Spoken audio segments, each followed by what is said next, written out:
Hello, I'm Cody Rachel Ripper with Factory One Sherco. Today I'm going to show you how to do the air filter the easy way on Sherco. It's a simple job. A lot of people say it's a lot more difficult than it really is. There's kind of a small trick to it to get it in and out, but it really is one of the better air boxes on bikes today. So I'll show you here the way I do a filter service. Okay, this is Cody Webb's Extreme bike. I'll show you here how to do the service the way I typically do it, and kind of the trick to it. This bike is kind of torn apart, so don't mind that.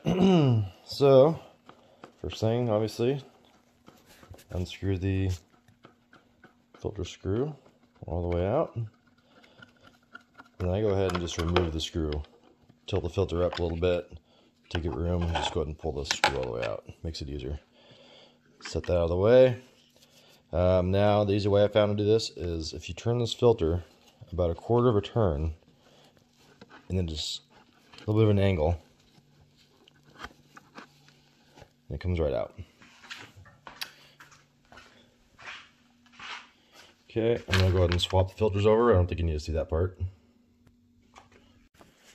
While the air filter's out, you want to take a rag, obviously, and clean everything out. Make sure just to clean the cage, or where the cage mounts, the mount.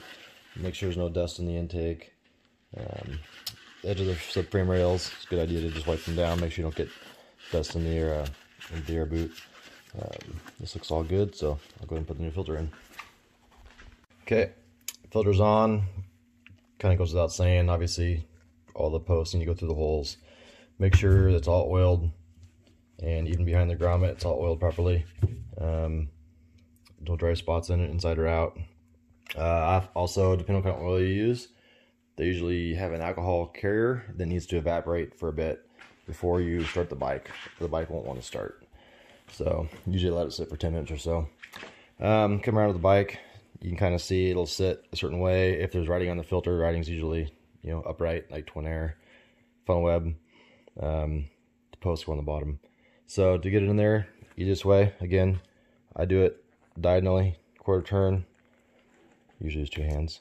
Drop it down, turn it a quarter of a turn, and then I can kind of line up if you can see it, but there's a spot there with the cage, the opening that lines up against the bracket.